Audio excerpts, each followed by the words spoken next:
सिकंदर और तैयबा सालार को उस रात वापस नहीं लेकर आए। उस रात हॉस्पिटल में ही रहा। अगले दिन उसके जिस्म का दर्द और सूजन में काफ़ी कमी वाक़या हो चुकी थी। वो दोनों 11 बजे के करीब उसे घर ले आए। उससे पहले पुलिस के 2 एहलकारों ने उससे एक लंबा चौड़ा तहरीरी बयान लिया था। सिकंदर और तैयबा के साथ अपने कमरे में दाखिल होते हुए पहली बार उसने अपनी खिड़कियों पर लगी हुई मुख्तलिफ मॉडल्स की उन न्यूड तस्वीरों को देखा। उसे बेख्तियार शर्म आई। तैयबा और सिकंदर बहुत बार उसके कमरे में आते रहे थे और वो तस्वीरें उनके लिए कोई नई या काबिल एतराज़ चीज़ नहीं थी। तुम अब आराम करो, मैंने तुम्हारे फ्रिज में फल और जूस रखवा दिया है। भूख लगे तो निकाल कर खा लेना या फिर मुलाजिम को बुलवा लेना, वो निकाल देगा। तैयबा ने उससे कहा। वो अपने बेड पर लेटा हुआ था। वो दोनों कुछ देर तक उसके पास रहे, फिर खिड़की के पर्दे बराबर करके उसे सोने की ताकीद करते हुए चले गए। उनके बाहर निकलते ही उठकर बैठ गया। उसने कमरे के दरवाजे को अंदर से लॉक किया। खिड़कियों के पर्दे हटाकर उसने बहुत तेज़ी से उन पर लगी हुई तमाम तस्वीरों को उतारना शुरू कर दिया। पोस्टर, तस्वीरें, कटआउट। उसने चंद मिनट में पूरा कमरा साफ कर दिया था। वॉशरूम में जाकर उसने बाथ टब में उन्हें फेंक दिया। वॉशरूम की लाइट जलाने पर उसकी नज़र अपने चेहरे पर पड़ी थी। वो बुरी तरह सुजा हुआ और नीला हो रहा था। वो ऐसे ही चेहरे की तवक्का कर रहा था। वो एक बार फिर वॉशरूम से निकल आया। उसके कमरे में पोर्नोग्राफी के बहुत से मैगजीन भी पड़े थे। वो उन्हें उठा लाया। उसने उन्हें भी बाथ टब में फेंक दिया। फिर वो बारी बारी अपने रैक में पड़ी हुई गंदी वीडियोस उठाकर उसमें से टैप निकालने लगा। आधे घंटे के अंदर उसका कारपेट टैप के ढेर से भरा हुआ था। उसने वहाँ मौजूद तमाम वीडियोस को ज़ाया कर दिया और टैप के उस ढेर को उठाकर बाथ टब में फेंक दिया और लाइटर के साथ उसने उन्हें आग लगा दी। एक चिंगारी भड़की थी और तस्वीरों और टैप का ढेर जलने लगा था। उसने एग्जॉस्ट ऑन कर दिया था। बाथरूम की खिड़कियां खोल दिया। उस ढेर को इसलिए जला रहा था क्योंकि वो उस आग से बचना चाहता था जो दोज़ख में उसे अपने लपेटों में ले लेती। आग की लपेटें तस्वीरों और टैप के उस ढेर को खा रही थी, यूँ जैसे वो सिर्फ आग के लिए ही बनाई गई थी। वो पलके झपके बगैर बाथ टब में आग के उस ढेर को देख रहा था, यूँ जैसे वो उस वक्त किसी दोज़ख के किनारे खड़ा था। एक रात पहले उस पहाड़ी पर उस हालत में इस्लामाबाद की रोशनियों को देखते हुए उसने सोचा था कि ये उसकी ज़िंदगी की आखिरी रात थी और वो उसके बाद दोबारा कभी उन रोशनियों को नहीं देख सकेगा। उसने हजियानी हालत में गला फाड़ कर चीखते हुए बार बार कहा था, एक बार, सिर्फ एक बार मुझे एक मौका दें, सिर्फ एक मौका। मैं दोबारा गुनाह के पास तक नहीं जाऊंगा, मैं कभी गुनाह के पास नहीं जाऊंगा। उसे मौका दे दिया गया था। अब उस वादे को पूरा करने का वक्त था। आग ने उन सब कागज़ों को राख बना दिया था। जब आग बुझ गई तो उसने पानी खोलकर पाइप के साथ उस राख को बहाना शुरू कर दिया। सालार पलटकर दोबारा वॉश बेसिन के सामने आकर खड़ा हुआ। उसके गले में मौजूद सोने की चेन को वो लोग उतार कर ले गए थे, मगर उसके कान की लौ में मौजूद डायमंड टॉप्स वहीं था। वो प्लेटिनियम में जुड़ा हुआ था। उन लोगों ने उस पर कोई तवज्जो नहीं दी थी। शायद उनका ख्याल होगा कि वो कोई मामूली पत्थर या फिर ज़रक़ौन होगा, या फिर शायद उसके लंबे खुले बालों की वजह से उसके कान की लौ छुपी रही होगी। वो कुछ देर आईने में खुद को देखता रहा। फिर उसने कान की लो में मौजूद टॉप्स उठाकर वॉश बेसिन के पास रख दिया। शेविंग किट में मौजूद क्लिपर उसने निकाला और अपने बाल काटने लगा, बड़ी बेरहमी और बेदर्दी के साथ। वॉश बेसिन में बहता हुआ पानी उन बालों को अपने साथ बहा कर ले जा रहा था। रेजर निकालकर उसने शेव करनी शुरू कर दी। वो जैसे अपनी तमाम निशानियों से पीछा छुड़ा रहा था। शेव करने के बाद उसने अपने कपड़े निकाले, अपने हाथों पर बंदी पट्टियां खोली और शावर के नीचे जाकर खड़ा हो गया। वो पूरा 1 घंटा अपने पूरे जिस्म के एक एक हिस्से को कलमा पढ़ कर साफ करता रहा, यूँ जैसे वो आज पहली बार इस्लाम से मुतारफ हुआ हो, पहली बार मुसलमान हुआ हो। वॉशरूम से बाहर आकर उसने फ्रिज में रखे सेब के चंद टुकड़े खाए और फिर सोने के लिए लेट गया।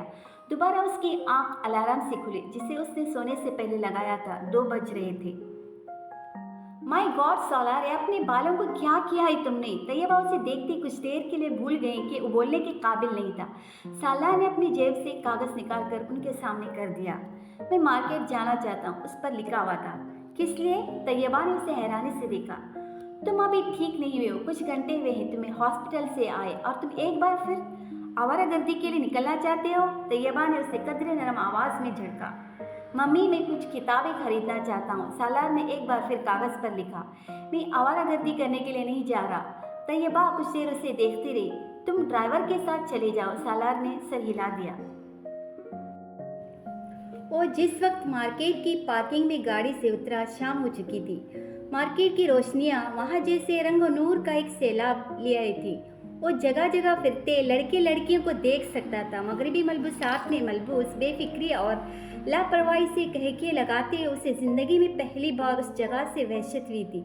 वही वहशत जो 48 घंटे पहले मार्गला की उन पहाड़ियों पर महसूस करता रहा था। वो उन्हीं लड़कों में से एक था, लड़कियों से छेड़छाड़ करने वाला, बुलंद बांग कही के लगाने वाला, फजूल और बेहुदा बातें करने वाला। अपना सर नीचे किए वो किसी भी चीज़ पर ध्यान दे बगैर सामने नजर आने वाली बुक शॉप में चला आया। अपनी जेब से कागज़ निकालकर उसने दुकानदार को अपनी मतलूबा किताबों के बारे में बताया। वो कुरान पाक का एक तर्जुमा और नमाज के बारे में कुछ दूसरी किताबें खरीदना चाहता था। दुकानदार ने उसे हैरानी से देखा। वो सालार को अच्छी तरह जानता था। वो वहाँ से पोर्नोग्राफी के गैर मुल्की मैगजीन्स और सिडनी शेल्डन और हिल्डर रॉबिन्स समेत चंद दूसरे इंग्लिश नॉवेल्स लिखने वालों के हर नई नॉवेल को खरीदने का आदी था। सालार उसकी नज़रों के इस्तेजाब को समझता था। वो उससे नज़रें मिलाने के बजाय सिर्फ काउंटर को देखता रहा। आदमी किसी सेल्समैन को हिदायत देता रहा। फिर उसने सालार से कहा, आप बड़े दिन बाद आए, कहीं गए हुए थे? स्टडीज़ के लिए बाहर, उसने सिर हिलाते हुए सामने पड़े हुए कागज़ पर लिखा। और एक गले को क्या हुआ? बस ठीक नहीं है, उसने लिखा। सेल्समैन कुरान पाक का तर्जुमा और दूसरी मतलूबा किताबें ले आया। हाँ, ये इस्लामी किताबों का आजकल बड़ा ट्रेंड चला हुआ है, लोग बहुत पढ़ने लगे, बड़ी अच्छी बात है। ख़ास तौर पर बाहर जाकर तो ज़रूर पढ़ना चाहिए, वो दुकानदार ने बड़े कारोबारी अंदाज में मुस्कुराते हुए कहा। सालार ने कुछ नहीं कहा। वो अपने सामने पड़ी किताबों पर एक नज़र दौड़ाने लगा। चंद लम्हों के बाद उसने दाएं हाथ कुरान पाक के तर्जुमे के साथ काउंटर पर खाली जगह पर शॉपकीपर ने उसके सामने पोर्नोग्राफी की कुछ नई मैगजीन्स रख दी। किताबों को देखते देखते उसने चौंक कर सिर उठाया। ये नए आए, मैंने सोचा आपको दिखा दूँ, हो सकता है आप खरीदना पसंद करें। सालार ने एक नज़र कुरान पाक के तर्जुमे को देखा, दूसरी नज़र चंद इंच दूर पड़े उस मैगजीन्स को देखा। गुस्से की एक लहर से उसके अंदर उठी थी। क्यों, वो नहीं जानता था। अपने बाएं हाथ से उन मैगजीन्स को उठाकर जितनी दूर उस शॉप के अंदर फेंक सकता था उसने फेंक दी। चंद लम्हों के लिए पूरी शॉप में खामोशी छा गई। सेल्समैन हक्का बुक्का खड़ा था। बिल, सालार ने कागज़ पर घसीटा और सुख चेहरे के साथ उस सेल्समैन की आंखों के सामने उस कागज़ को किया। सेल्समैन ने कुछ भी कहे बगैर अपने सामने पड़े कंप्यूटर पर उन किताबों का बिल बनाना शुरू कर दिया जो उसके सामने रखी थी। चंद मिनटों में सालार ने बिल अदा किया और किताबें उठाकर दरवाजे की तरफ बढ़ गया। इडियट, दुकान से बाहर निकलते उसने काउंटर के पास खड़ी एक लड़की का तबसरा सुना।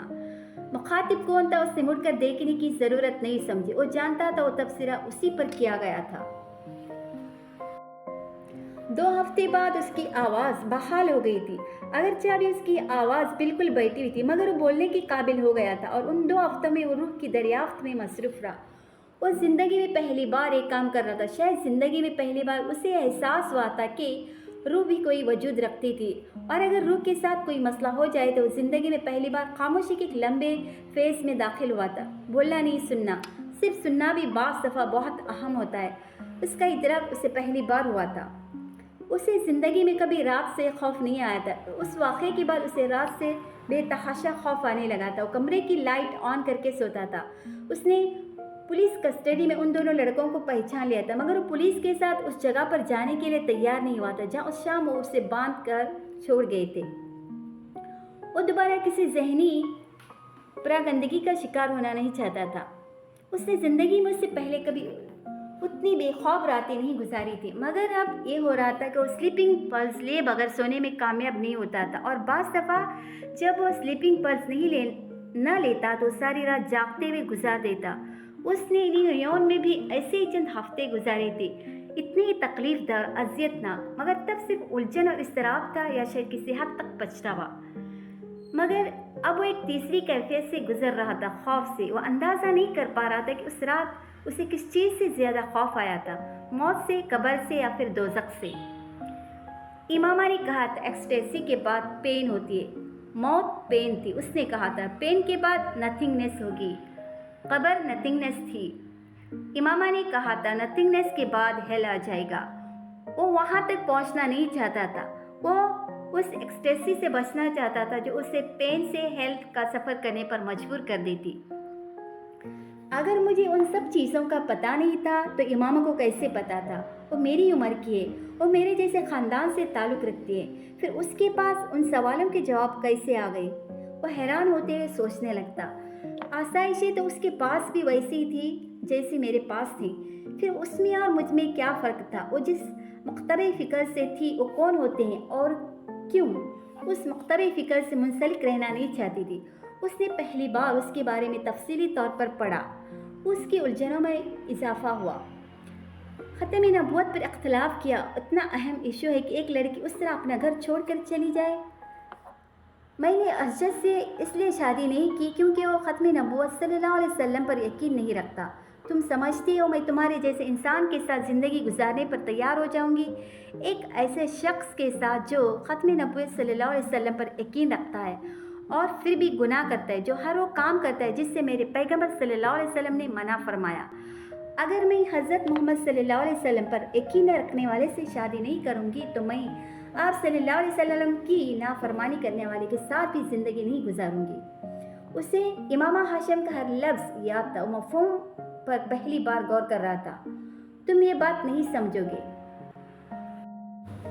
उसने बहुत बार सालार से जुमला कहा था, इतनी बार कि उस जुमले से चिढ़ने लगा था। आखिर वो ये बात कहकर उस पर क्या जताना चाहती थी? एक कि वो कोई बहुत बड़ी स्कॉलर या पारसा थी और उससे कमतर। अब वो सोच रहा था वो बिल्कुल ठीक कहती थी। वो वाकई तब कुछ भी समझने के काबिल नहीं था। कीचड़ में रहने वाला कीड़ा एक कैसे जान सकता था कि वो किस गंदगी में रहता है? उसे अपनी बजाय दूसरी गंदगी में लिपटे और गंदगी में रहते नजर आते हैं। वो तब भी गंदगी में ही था। मुझे तुम्हारी आँखों से, तुम्हारे खुले गिरेबान से घिन आती है। उसे पहली बार उन दोनों चीज़ों से घिन आई। आईने के सामने रखे होने पर यह जुमला किसी बज़वर्ड की तरह कई माह तक उसके कानों में गूंजता रहा। वो हर बार उसे जहन से झटकता, कुछ मुश्ताल हो जाता, अपने काम में मसरूफ़ हो जाता। मगर अब पहली बार उसने महसूस किया था कि उसे खुद भी अपने आप से घिन आने लगी थी। वो अपना गिरेबान बंद रखने लगा था, अपनी आँखों को झुकाने लगा। वो आईने में भी खुद अपनी आँखों में देखने से कतराने लगा था। उसने कभी किसी से ये नहीं सुना था कि किसी को उसकी आँखों, उसकी नज़रों से घिन आती थी, ख़ास तौर पर किसी लड़की को। कि उसकी आंखें नहीं, उन आँखों में झांकने वाला तासुर था जिससे इमामा हाशिम को घिन आई थी। और इमामा हाशिम से पहले किसी लड़की ने उस तासुर को शनाख्त नहीं किया था। वो आँखों में आँखें डालकर बात करने वाले लड़कियों की कंपनी में रहता था और वो ऐसी ही लड़कियों को पसंद करता था। इमामा हाशिम ने कभी उसकी आँखों में आँखें डालकर बात नहीं की थी और उसके चेहरों को देखते और उसे अपनी तरफ देखते पाकर नज़र हटा लेती या किसी और चीज़ को देखने लगती। सालार को खुशफहमी थी कि वो उससे नज़रें इसलिए चुरा रही थी क्योंकि उसकी आंखें बहुत पुरकशिश थीं। उसे पहली बार उसके मुंह से फ़ोन पर ये सुनकर शौक लगा था कि उसे उसकी आंखों से घिन आती थी। आँख की रूह की खिड़कियाँ होती, उसने कहीं पढ़ा था। तो क्या मेरी आंखें मेरे अंदर छुपी गंदगी को दिखाना शुरू हो गई थी? उसे ताज्जुब नहीं हुआ, ऐसा ही था। मगर उस गंदगी को देखने के लिए सामने वाले का पाक होना ज़रूरी था और इमामा हाशिम पाक थी। आप अब मुझे कुछ भी न समझाएं, आपको अब मुझसे कोई शिकायत नहीं होगी, सालार ने सिकंदर से आंखें मिलाए बगैर कहा। वो दोबारा याले जा रहा था और जाने से पहले सिकंदर ने हमेशा की तरह उसे समझाने की कोशिश की थी। वही पुरानी नसीहतें किसी मखौम सी आस और उम्मीद में एक बार फिर उसके कानों में ठोसने की कोशिश की थी। मगर इस बार उनकी बात शुरू करते ही सालार ने उन्हें शायद ज़िंदगी में पहली दफ़ा यकीन दहाई करवाई थी और ज़िंदगी में पहली बार सिकंदर उस्मान को उसके अल्फाज पर यकीन आया था। वो उस हादसे के बाद उसमें आने वाली तब्दीलियों को वाज़िह तौर पर देख रहे थे। वो पहले वाला सालार नहीं रहा था। उसकी ज़िंदगी तब्दील हो चुकी थी, उसका हुलिया, उसका अंदाज, सब कुछ। उसके अंदर के शौले को जैसे किसी ने फूंक मार कर बुझा दिया था। सही हुआ था या गलत, ये तब्दीलियाँ अच्छी थी या बुरी, खुद सिकंदर उस्मान भी उस पर कोई राय देने के काबिल नहीं हुए थे। मगर उन्हें ज़रूर मालूम हो गया था कि उसमें कोई बहुत बड़ी तब्दीली आई थी। उन्हें अंदाज़ा नहीं हुआ था कि उसने ज़िंदगी में पहली बार चोट खाई थी और ज़िंदगी में पहली बार पड़ने वाली चोट बड़े बड़ों को रुला देती है। वो तो फिर 21-22 साल का लड़का था। ज़िंदगी में बाज़ दफ़ा हमें पता नहीं चलता कि हम तारीकी से बाहर आए या तारीकी में दाखिल हुए। अंधेरे में सिमत का पता नहीं चलता, मगर आसमान और ज़मीन का पता ज़रूर चल जाता है, बल्कि हर हाल में चलता है। सर उठाने पर आसमान ही होता है, सर झुकाने पर ज़मीन ही होती है। दिखाई दे न दे, मगर ज़िंदगी में सफ़र करने के लिए सिर्फ 4 सिमतों ही की ज़रूरत पड़ती है, दाएं बाएं आगे पीछे। 5वीं सिमत पैरों के नीचे होती है, वहाँ ज़मीन न हो तो पाताल आ जाता है। पाताल में पहुँचने के बाद किसी सिमत की ज़रूरत नहीं रहती। 6ठी सिमत सर से ऊपर होती है, वहाँ जाया ही नहीं जा सकता, वहाँ अल्लाह होता है, आँखों से नज़र न आने वाला, मगर दिल की हर धड़कन, खून की हर गर्दिश, हर आने जाने वाले सांस, हलक से उतरने वाले हर निवाले के साथ महसूस होने वाला। वो फोटोग्राफिक मेमोरी, वो 150 प्लस IQ लेवल उससे अब अजाब लग रहा था। वो सब कुछ भूलना चाहता था, वो सब जो करता रहा, वो कुछ भी भुलाने के काबिल नहीं था। कोई उससे उसकी तकलीफ पूछता। न्यूयॉर्क आने के बाद उसने ज़िंदगी के एक नए सफ़र को शुरू किया था। उस रात उस जंगल के हौलनाक अंधेरे और तन्हाई में उस दरख्त के साथ बंधे बिलखते हुए कई कई तमाम वादे उसे याद थे। वो सबसे बिल्कुल अलग थलग रहने लगा था, मामूली से राब्ते और ताल्लुक़ के भी बगैर। मुझे तुमसे नहीं मिलना, वो साहब वो तो हमेशा से ही था, मगर इस हद तक हो जाएगा उसके साथियों में से किसी को भी उसकी तवक्का नहीं थी। चंद हफ्ते उसके बारे में उसका ग्रुप चाह मैगुइयाँ करता रहा, फिर ये चाह मैगुइयाँ एतराज़ और तबसरों में तब्दील हो गई, और उसके बाद तंज़िया जुमलों और नापसंदीद में। फिर सब अपनी अपनी ज़िंदगी में मसरूफ़ हो गए। सालार की ज़िंदगी किसी की ज़िंदगी का मरकज़ और महवर नहीं थी, न दूसरा कोई उसकी ज़िंदगी का। उसने न्यूयॉर्क पहुंचने के बाद जो चंद काम किए थे, उसमें जलाल अंसर से मुलाकात की कोशिश भी की थी। वो पाकिस्तान से वापस आते उसके घर से अमेरिका में उसका एड्रेस ले आया था। वो एक इत्तेफाक ही था, उसका एक कज़िन भी उसी हॉस्पिटल में काम कर रहा था। बाकी का काम बहुत आसान साबित हुआ, ज़रूरत से ज़्यादा आसान। वो उससे एक बार मिलकर उससे माज़रत करना चाहता था, उसे उन तमाम झूठों के बारे में बता देना चाहता था जो उससे इमामा के बारे में और इमामा को उसके बारे में बोलता रहा था।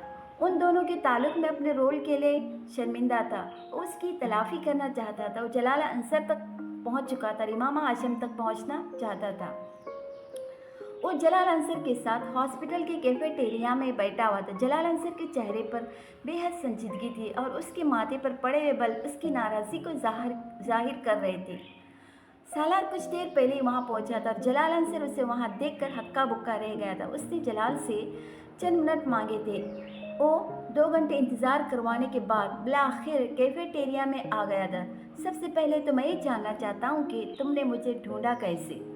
उसने आप जनाब के तमाम तकल्लुफ़ात को बरतरफ रखते हुए टेबल पर बैठे ही सालार से कहा, ये अहम नहीं है, ये बहुत अहम है। अगर तुम वाकई चाहते हो कि मैं कुछ देर तुम्हारे साथ यहाँ गुजारूँ तो मुझे पता होना चाहिए कि तुमने मुझे कैसे ढूंढा।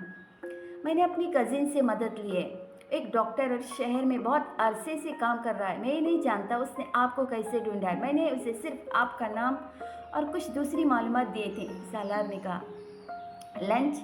जलाल ने बड़े रस्मी अंदाज में कहा। टेबल पर आते हुए अपनी लंच ट्रे साथ लेकर आया था।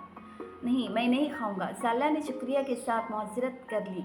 जलाल ने कंधे उचकाए और खाना शुरू कर दिया। किस मामले में बात करना चाहते थे तुम मुझसे? मैं आपको चंद हक़ाइक़ से आगाह करना चाहता था। जलाल ने अपनी भुएं उचकाई। हक़ाइक़? मैं आपको ये बताना चाहता था कि मैंने आपसे झूठ बोला था। मैं मामा का दोस्त नहीं था, वो मेरे दोस्त की बहन थी, सिर्फ मेरी नेक्स्ट डोर नेबर। जलाल ने खाना जारी रखा। मेरी इससे मामूली जान पहचान थी और मुझे पसंद नहीं करती थी, खुद मैं भी उसे पसंद नहीं करता था, और यही वजह थी कि मैंने आप पर यूँ जाहिर किया जैसे मेरी बहुत गहरी दोस्त थी। मैं आप दोनों के दरमियान गलत फहमियाँ पैदा करना चाहता था। जलाल संजीदगी से उसकी बात सुनते हुए खाना खाता रहा। उसके बाद जब इमामा घर से निकलकर आपके पास आना चाहती थी तो मैंने उससे झूठ बोला आपकी शादी के बारे में। इस बार जलाल खाना खाते खाते रुक गया।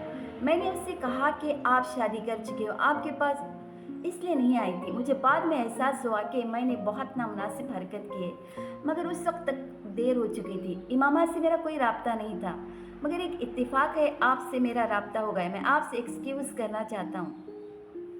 मैं तुम्हारी माज़रत कबूल करता हूँ, मगर मैं नहीं समझता कि तुम्हारी वजह से मेरे और इमामा के दरमियान कोई गलत फहमी पैदा हुई। मैं पहले ही उससे शादी न करने का फ़ैसला कर चुका था, जलाल ने बड़ी साफ गोई से कहा। وہ آپ سے بہت محبت کرتی تھی۔ سالار نے دھیمی آواز میں کہا، ہاں میں جانتا ہوں، مگر شادی وغیرہ میں صرف محبت تو نہیں دیکھی جاتی، اور بھی بہت کچھ دیکھا جاتا ہے۔ جلال بہت حقیقت پسندانہ انداز میں کہہ رہا تھا۔ جلال، کیا یہ ممکن نہیں ہے کہ آپ اس سے شادی کر لیں؟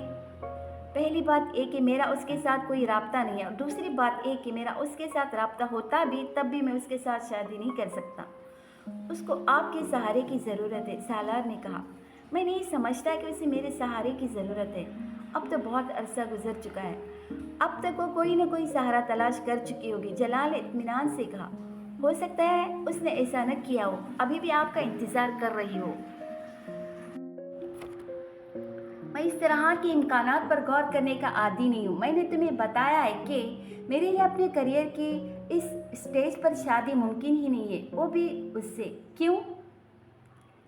اس کیوں کا جواب میں تمہیں کیوں دوں؟ تمہارا اس سارے معاملے سے کوئی تعلق نہیں ہے۔ میں اس سے کیوں شادی نہیں کرنا چاہتا، میں تبھی اسے بتا چکا ہوں، اور اتنے عرصے کے بعد تم دوبارہ آ کر پھر وہی پنڈورا باکس کھولنے کی کوشش کر رہے ہو، جلال نے قدری ناراضی سے کہا۔ میں صرف اس نقصان کی تلافی کرنے کی کوشش کر رہا ہوں جو میری وجہ سے آپ دونوں کا ہوا، سالار نے نرمی سے کہا۔ میرا کوئی نقصان نہیں ہوا، ماما کا بھی نہیں ہوا ہوگا، تم ضرورت سے زیادہ حساس ہو رہے ہو، جلال نے سلاد کے چند ٹکڑے منہ میں ڈالتے ہوئے اطمینان سے کہا۔ سالار اسے دیکھتا رہا، وہ نہیں سمجھ پا رہا تھا کہ وہ اسے اپنی بات کیسے سمجھائے۔ میں اس کو ڈھونڈنے میں آپ کی مدد کر سکتا ہوں، اس نے کچھ دیر بعد کہا، مگر میں اسے ڈھونڈنا نہیں چاہتا۔ شادی مجھے اس سے نہیں کرنی، پھر ڈھونڈنے کا فائدہ؟ سالار نے گہرا سانس لیا۔ آپ جانتے ہیں اس نے کس لیے گھر چھوڑا تھا؟ میرے لیے بہرحال نہیں چھوڑا تھا، جلال نے بات کاٹی۔ آپ کے لیے نہیں چھوڑا تھا، مگر جن وجوہات کی بنا پر چھوڑا تھا، کیا ایک مسلمان کے طور پر آپ کو اس کی مدد نہیں کرنی چاہیے؟ جبکہ آپ یہ بھی جانتے ہیں کہ وہ لڑکی آپ سے بہت محبت کرتی ہے، آپ سے بہت انسپائرڈ ہے۔ میں دنیا میں کوئی واحد مسلمان نہیں ہوں، اور نہ ہی مجھ پر یہ فرض کر دیا گیا ہے کہ میں اس کی مدد ضرور کروں۔ میری ایک ہی زندگی ہے، اور میں اسے کسی دوسرے کی وجہ سے تو خراب نہیں کر سکتا۔ اور پھر تم بھی مسلمان ہو، تم کیوں نہیں شادی کرتے اس سے؟ میں نے تو تب بھی تم سے کہا تھا کہ تم اس سے شادی کر لو، تم ویسے بھی اس کے لیے نرم گوشہ رکھتے ہو، جلال انصر نے قدرے چھپتے ہوئے انداز میں کہا۔ سالار اسے خاموشی سے دیکھتا رہا۔ وہ اسے بتا نہیں سکتا تھا کہ وہ اس سے شادی کر چکا ہے۔ شادی؟ وہ مجھے پسند نہیں کرتی، اس نے کہا۔ میں اس سلسلے میں اسے سمجھا سکتا ہوں، تم میرا اس سے رابطہ کرا دو تو میں اسے تم سے شادی پر تیار کر لوں گا۔ اچھے آدمی ہو تم، اور خاندان وغیرہ بھی ٹھیک ہی ہوگا تمہارا۔ کار تو 1.5 سال پہلے بھی بڑی شاندار رکھی ہوئی تھی تم نے، اس کا مطلب ہر روپے وغیرہ ہوگا تمہارے پاس۔ ویسے یہاں کس لیے ہو؟ MBA کر رہا ہوں۔ پھر تو کوئی مسئلہ ہی نہیں، جاب تمہیں مل جائے گی، روپے ویسے بھی تمہارے پاس ہیں، لڑکیوں کو اور کیا چاہیے؟ امامہ تو ویسے بھی تمہیں جانتی ہے، جلال نے چٹکی بجاتے مسئلہ حل کیا تھا۔ سارا مسئلہ تو اسی جاننے نے ہی پیدا کیا ہے، مجھے ضرورت سے زیادہ جانتی ہے، سالار نے جلال کو دیکھتے ہوئے سوچا۔ وہ آپ سے محبت کرتی ہے، سالار نے جیسے اسے یاد دلایا۔ اب اس میں میرا تو کوئی قصور نہیں، لڑکیاں کچھ زیادہ جذباتی ہوتی ہیں اس معاملے میں، جلال نے قدر بیزاری سے کہا۔ یہ ون سائڈ افیئر تو نہیں ہوگا، آپ کسی نہ کسی حد تک اس میں انوالو تو ضرور ہوں گے، سالار نے قدر سنجیدگی سے کہا۔ ہاں تھوڑا بہت انوالو تھا، مگر وقت اور حالات کے ساتھ ساتھ ترجیحات بھی بدلتی رہتی ہیں انسان کی۔ اگر آپ کو وقت اور حالات کے ساتھ اپنی ترجیحات بدلنی تھی تو آپ کو اس کے بارے میں امامہ کو انوالو ہوتے ہوئے ہی بتا دینا چاہیے تھا، کم از کم اس سے یہ ہوتا کہ وہ آپ سے مدد کی توقع رکھتی، نہ ہی آپ پر اس قدر انحصار کرتی۔ میں امید کرتا ہوں کہ آپ یہ تو نہیں کہیں گے کہ آپ نے اسے شادی کے حوالے سے کبھی کوئی بات یا وعدہ کیا ہی نہیں تھا۔ جلال کچھ کہنے کے بجائے خشمگی نظروں سے اسے دیکھتا رہا۔ تم مجھے کیا جتانے اور بتانے کی کوشش کر رہے ہو؟ اس نے چند لمحوں کے بعد اکھڑے ہوئے انداز میں کہا۔ اس نے جب مجھ سے پہلی بار رابطہ کیا تھا تو آپ کا فون نمبر ایڈریس دے کر اس نے مجھ سے کہا تھا کہ میں آپ سے پوچھوں آپ نے اپنے پیرنٹس سے شادی کی بات کر لی ہے۔ میں نے اسے اپنا فون دیا تھا کہ وہ آپ سے یہ بات خود پوچھ لے۔ یقیناً اسلام آباد آنے سے پہلے آپ نے اس سے کہا ہوگا کہ آپ اس سے شادی کے لیے اپنے پیرنٹس سے بات کریں گے۔ آپ نے یقیناً پہلے محبت وغیرہ کے اظہار کے بعد اسے پرپوز کیا ہوگا۔ جلال نے کچھ برہمی سے اس کی بات کاٹی۔ میں اسے پرپوز نہیں کیا تھا، اس نے مجھے پرپوز کیا تھا۔ मान लेता हूँ, उसने प्रपोज किया। आपने क्या किया, इनकार कर दिया? वो चैलेंज करने वाले अंदाज में पूछ रहा था। इनकार नहीं किया होगा, सालार अजीब से अंदाज में मुस्कुराया। उसने मुझे बताया था कि आप नात बड़ी अच्छी पढ़ती हैं, आपको हज़रत मोहम्मद सल्लल्लाहु अलैहि वसल्लम से भी बहुत मोहब्बत है। आपको भी बताया होगा उसने कि वो आपसे मोहब्बत क्यों करती थी, मगर आपसे मिलकर, आपको जानकर मुझे बहुत मायूसी हुई। आप नात बहुत अच्छी पढ़ते होंगे, मगर जहाँ तक हज़रत मोहम्मद सल्लल्लाहु अलैहि वसल्लम से मोहब्बत का ताल्लुक़ है, मैं नहीं समझता वो आपको है। मैं खुद कोई बहुत अच्छा आदमी नहीं हूँ और मोहब्बत के बारे में ज़्यादा बात नहीं कर सकता, ख़ास तौर पर अल्लाह और हज़रत मोहम्मद सल्लल्लाहु अलैहि वसल्लम से मोहब्बत के बारे में। मगर इतना मैं ज़रूर जानता हूँ कि जो शख्स अल्लाह या उसके पैगम्बर सल्लल्लाहु अलैहि वसल्लम से मोहब्बत का दावा करता है या लोगों को ये इम्प्रेशन देता फिरता है, वो मदद के लिए फैले हुए हाथ को नहीं झटक सकता, न ही वो किसी को धोखा और फरेब देगा। सालार उठकर खड़ा हो गया। और मैं तो आपसे रिक्वेस्ट कर रहा हूँ उसकी मदद के लिए, हो सकता है उसने भी 1.5 साल पहले की हो, फिर भी अगर आप इनकार पर हैं, मस्त रहें तो मैं यहाँ कोई आपको मजबूर तो नहीं कर सकता, मगर आपसे मिलकर और आपसे बात करके मुझे बहुत मायूसी हुई। उसने अलविदाई मुसाफा के लिए जलाल की तरफ हाथ बढ़ाया। जलाल ने अपना हाथ नहीं बढ़ाया, वो तनफ्फुर भरे अंदाज में माथे पर बल लिए उसे देखता रहा। खुदा हाफिज़। सालार ने अपना हाथ पीछे कर लिया। जलाल इसी हालत में उसे जाता देखता रहा, फिर उसने खुद कलामी की, it's really an idiots word out there. वो दोबारा लंच ट्रे की तरफ मतवज्जा हो गया। उसका मूड बेहद ऑफ हो रहा था। जलाल अंसर से मुलाकात के बाद वो अपने एहसासात को कोई नाम देने में नाकाम हो रहा था। क्या उसे अपने पछतावे से आज़ाद होना चाहिए? क्योंकि जलाल ने कहा था कि सालार बीच में ना आता तो भी वो इमामा से शादी नहीं करता, और जलाल अंसर से बात करने के बाद उसे अंदाज़ा हो गया था कि इमामा के लिए उसके एहसासात में कोई गहराई नहीं थी, मगर ये शायद उसके लिए बहुत से नए सवालात पैदा कर रहा था। वो जलाल से आज मिला था। 1.5 साल पहले उसने जलाल के साथ इस तरह बात की होती तो शायद इस पर होने वाला असर मुख्तलिफ होता। तब इमामा के लिए उसके एहसासात का पैमाना मुख्तलिफ होता, और शायद 1.5 साल पहले वो इमामा के बारे में इस बेहसी का मुजाहिरा न करता जिसका मुजाहिरा इसने आज किया था। एक जहनी रूह में अपनी खंदों से बोझ हटा हुआ महसूस करता, और अगली जहनी रूह उसे फिर उलझन का शिकार कर देती।